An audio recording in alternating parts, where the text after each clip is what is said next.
Hello anime fan, स्वागत है anime explain की इस वीडियो में। और इस वीडियो में मैं एक्सप्लेन करने वाला हूँ माय हीरो एकेडमी के सीजन 5 का 5th एपिसोड। तो वीडियो स्टार्ट करने से पहले मैंने सोचा कि मैं तुम सबके कमेंट्स का रिप्लाई अभी वीडियो शुरू होने से पहले ही कर देता हूँ। तो शुरू करते हैं कमेंट को पढ़ना। और पहला कमेंट करते हैं जानी बगांग, शायद यही नाम है। तो ये लिखते हैं कि लौरा कैसे दिखेगा। ये सब मैं कैसे बता सकता हूँ भाई। और ओटाकू बॉय लिखते हैं लेट्स गो। तो मेरी तरफ से भी लेट्स गो। और नारुतो H20 लिखते हैं तुम तो रेगुलर हो गए, oh my God. Thanks bro. और अब से वीडियोस रेगुलर ही आया करेंगी। शिवम यादव लिखते हैं long time no see bro, where are you in these years. दरअसल मैं कुछ काम कर रहा था और उसके बाद मुझे अचानक से रियलाइज हुआ कि मेरा एक चैनल भी है और मुझे उसे कंटिन्यू करना चाहिए। और रियुक प्लेस 95 बोलते हैं bro I miss you really, I started your channel just for Tokyo Ghoul and then you came back my favorite। और मैं कहना चाहूंगा थैंक्स ब्रो, बस ऐसे ही अपना सपोर्ट दिखाते रहो और ये चैनल एक दिन 1 मिलियन जरूर जाएगा। तो यही थे आज के कमेंट्स। और अगर तुम चाहते हो कि तुम्हारे कमेंट्स का भी रिप्लाई किया जाए तो इस वीडियो पे कमेंट करो और अगली वीडियो में मैं तुम्हारे भी कमेंट्स का रिप्लाई करूंगा। तो वीडियो कंटिन्यू करते हैं।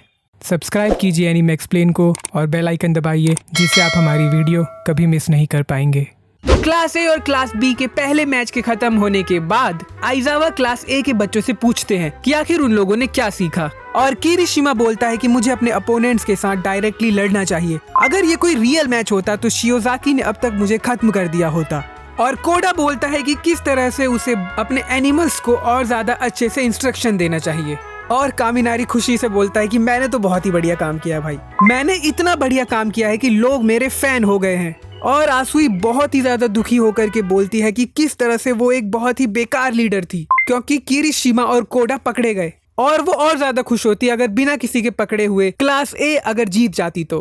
और हितोशी बोलता है कि जो मैंने सीखा था उसका 10% भी यूज नहीं कर पाया। और वो बताता है कि किस तरह से वो बहुत ही ज्यादा फ्रस्ट्रेटेड है। और आइजावा बोलते हैं कि उन्हें भी एक प्रो हीरो बनने में 6 साल लग गए थे, तो वो लोग अपने हार्ड वर्क को करते रहें और अपनी गलतियों से सीखते रहें। और आयोमा बोलता है कि उस ग्रुप में से जिन 2 स्टूडेंट्स ने हीरो वर्क के लिए काम किया था वो बहुत ही ज्यादा सीरियस लग रहे हैं। और यहाँ पर उसका मतलब है कि उन स्टूडेंट्स ने शिए हासाकाई के साथ जो फाइट की थी उनके कारण वो और ज्यादा सीरियस हो गए हैं। और जीरो हंसते हुए कामिनारी के बारे में बोलती है कि लेकिन वो तो कैसे गधा लग रहा है। और फिर उसके बाद मिस्टर आइजावा उन सभी को उनके स्ट्रेंथ्स को इम्प्रूव करने के अलग अलग तरीके बताते हैं। और हितोशी को देखते हुए मिडनाइट बोलती है कि आखिर किस तरह से वो मैच के जीते जाने के बाद भी खुश नहीं है क्योंकि उसे पता है कि उसके मैच के बीच उसका इनएक्सपीरियंस सामने आ गया और किस तरह से वो अपने दिमाग में उस मैच को दोबारा से प्ले कर रहा है। और यहाँ पर वेल्ड किंग क्लास बी को हारने के लिए बहुत बुरी तरह से फटकार लगाते हैं। और उन बच्चों का मजाक उड़ाते हुए मोनोमा बोलता है कि तुम आखिर कुछ भी नहीं कर पाए मगर मैं बहुत कुछ करूंगा, वो भी हितोशी को साथ में लेकर के। और वो हितोशी के पास जाकर के उसके साथ बातें करने लगता है।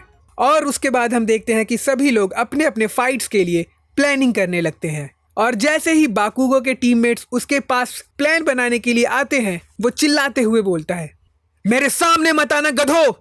और ऑल माइट अपने मन में बोलते हैं कि किस तरह से सभी स्टूडेंट्स ने बहुत ज्यादा इम्प्रूव किया है और मिडोरिया ने भी 1 फॉर ऑल को काफी अच्छे से यूज करना सीख लिया है। और किस तरह से उन लोगों ने शिए हासाकाई के साथ लड़ाई की, अपना अपना प्रोविजनल लाइसेंस लिया और एंड में सब चीजों को ठीक करने के लिए उन्होंने एक स्कूल का फेस्टिवल भी किया। और जब वेल्ड किंग और मिस्टर आइजावा ऑल माइट से पूछते हैं कि वो शिंजो के बारे में क्या सोचते हैं तो उस पर ऑल माइट बोलते हैं कि वो काफी अच्छा है, वो प्रॉब्लम से घबराया नहीं और उसका पहला इमोशन यानी वो फ्रस्ट्रेशन उसे इम्प्रूव करने के लिए बहुत ही ज्यादा इंपॉर्टेंट है। और मिस्टर आइजावा बताते हैं कि किस तरह से ये टेस्ट ये देखने के लिए भी है कि हितोशी को हीरो कोर्स में ट्रांसफर किया जा भी सकता है या नहीं। और फिर दूसरा बैटल शुरू होता है इन दोनों टीम के बीच और वो सभी मैच की तरफ जाते हुए एक दूसरे से बतियाने लगते हैं। और उनकी बातों से हमें ये पता चलता है कि किस तरह से ये मैच केंडो वर्सेस यायोरोजू और टोकोयामी वर्सेस शिहाई के बीच में होने वाला है। और शिहाई टोकोयामी से बोलता है कि आखिर किस तरह से वो दोनों एक भाई जैसे हैं क्योंकि दोनों की ही पावर्स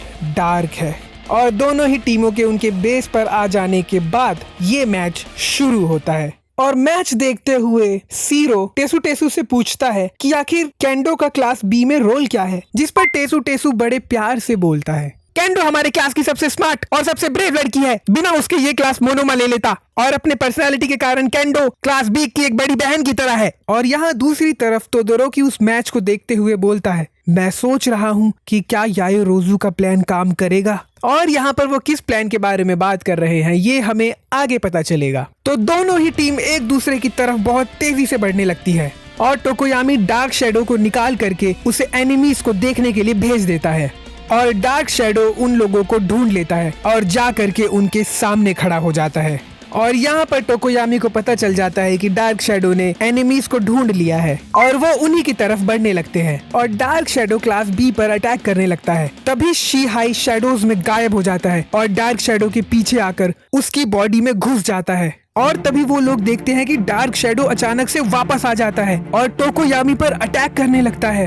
और टोकोयामी पर अटैक करने के बाद वो आयोमा के पास आता है और उसे देख करके तो आयोमा की पैंट ही गीली हो जाती है। और तभी याओरोज़ु के कहने पर हागाकुरे अपने लाइट का यूज करती है। वैसे मुझे पता नहीं था कि इसके पास ये पावर भी है। तो उसका लाइट इतना ब्राइट होता है कि शी-हाई डार्क शैडो की बॉडी से बाहर निकल आता है और उसे देखकर याओरोज़ु उसके ऊपर ट्रैप्स फेंकती है, मगर वो शैडोज में गायब हो जाता है और वो दूर से टोकोयामी से बोलता है, टोकोयामी मैं तुम्हें खत्म कर दूंगा। जिस पर टोकोयामी बोलता है, ऐसा क्या? और ये बोलकर वो बड़े स्टाइल में अपना कोट उतारता है और बोलता है कि मैं तुम्हें उस मूव से हरा दूंगा जो मैंने हॉक के साथ इंटर्नशिप के दौरान सीखा था।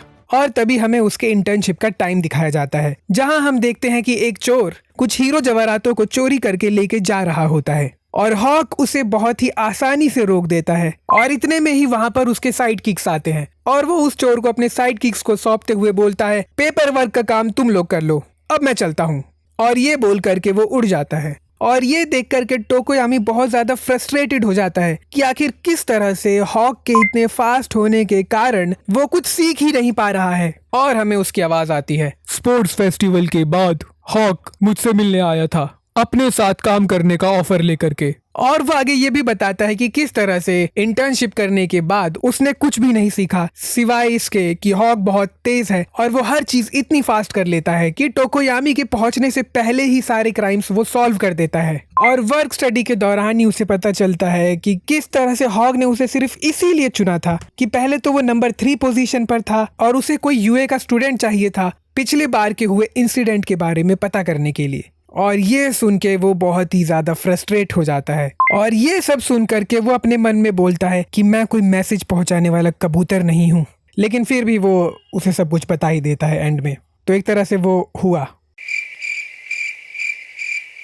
और दूसरे सीन में हम देखते हैं कि हॉक उड़कर एक्सीडेंट वाले एरिया की तरफ जा रहा होता है और बाकी के उसके साइड किक्स दौड़ते हुए उसे फॉलो कर रहे होते हैं। लेकिन टोकोयामी डार्क शैडो की मदद से एक पोल से दूसरे पोल पर जंप करते हुए तेजी से हॉक के साथ दौड़ रहा होता है, जिसे देख करके हॉक काफी खुश हो जाता है। और दूसरे सीन में हम देखते हैं कि इंटर्नशिप खत्म होने के बाद हॉक्स टोकोयामी को उठा करके टोक्यो के ऊपर उड़ने लगता है और उड़ते हुए वो टोकोयामी से बोलता है कि 20% मैंने तुम्हें इसलिए चुना था क्योंकि तुम बर्ड हो, 50% तुम्हें इसलिए चुना था क्योंकि मुझे तुमसे यूए के उस इंसिडेंट के बारे में पूछना था और 30% इसलिए क्योंकि मैंने देखा कि किस तरह से तुम अपने पोटेंशियल को वेस्ट कर रहे हो। और वो आगे बोलता है कि अपनी कमियों को सुधारना बहुत अच्छी बात है, लेकिन हमें ये भी ध्यान रखना है कि जिसमें हम अच्छे हैं उसे भी साथ ही साथ डेवलप करते रहें। और वो उसे एक बड़े से टावर पे ले जा करके बोलता है, जो उड़ सकते हैं उन्हें उड़ना चाहिए, उन्हें बस जमीन पर ही ऐसे दौड़ते नहीं रहना चाहिए। और उसके बाद हमें सीधे प्रेजेंट का सीन दिखाया जाता है और वो शेडोज के अंदर मूव करते हुए ये बोलता है कि किस तरह से उसने क्लास ए को बेवकूफ बनाकर ये सोचने पर मजबूर कर दिया कि वो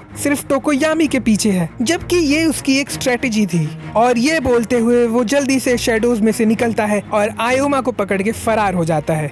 और भागते हुए वो अपने मन में बोलता है कि किस तरह से वो बहुत तेजी से इन शेडोज के बीच में ट्रेवल कर सकता है और डार्क शेडो उसके स्पीड के सामने छोटी बच्ची जैसा है। और जब वो ऐसा सोच ही रहा होता है तभी टोकोयामी उड़ते हुए उसके पीछे आता है और बोलता है, तुम क्या सोच रहे हो? और ये देख करके क्लास बी के जबड़े जमीन पर गिर जाते हैं और मिडोरिया एक्सप्लेन करने लगता है कि किस तरह से वो उड़ रहा है। और वो यही एक्सप्लेन करता है कि डार्क शैडो उड़ सकता है, तो टोकोयामी उसके सहारे उड़ रहा है और लाइट से बचने के लिए डार्क शैडो उसके केप के अंदर छुपा हुआ है। और वो और भी चीजें बोलता है और टोकोयामी किसी बाज की तरह आयोमा को उससे छीन लेता है और आयोमा अपने नेवल लेजर से वहाँ चारों तरफ रोशनी कर देता है, जिससे वहाँ शैडोज गायब हो जाते हैं और अब शिहाई के पास बचने की कोई भी जगह नहीं होती। और इसी का फायदा उठाकर याओरोजू और हागाकुरे उसे घेर लेते हैं। लेकिन तभी अचानक से याओरोजू और हागाकुरे के बॉडीज पर मशरूम उगने लग जाते हैं और यहाँ पर जाकर के हमें पता लगता है कि ये भी क्लास बी का एक प्लान था, या फिर कह सकते हैं कि स्पेसिफिकली केंडो का ये प्लान था। और अब ये मैच होने वाला है केंडो की स्ट्रेटेजी वर्सेस याओरोजू की स्ट्रेटेजी के बीच। और वो मशरूम निकालने वाली लड़की यानी किनोको बोलती है, केंडो का प्लान बी शुरू हो चुका है और मैं सबको अपने मशरूम में कवर कर दूंगी, ही ही। तो यही खत्म होता है ये एपिसोड। अगर तुम्हें वीडियो अच्छा लगा तो तुम इस वीडियो को लाइक कर सकते हो, इस चैनल को सब्सक्राइब कर सकते हो और इसे शेयर कर सकते हो। और मैं मिलता हूँ तुमसे अगली वीडियो में, तब तक के लिए पीस।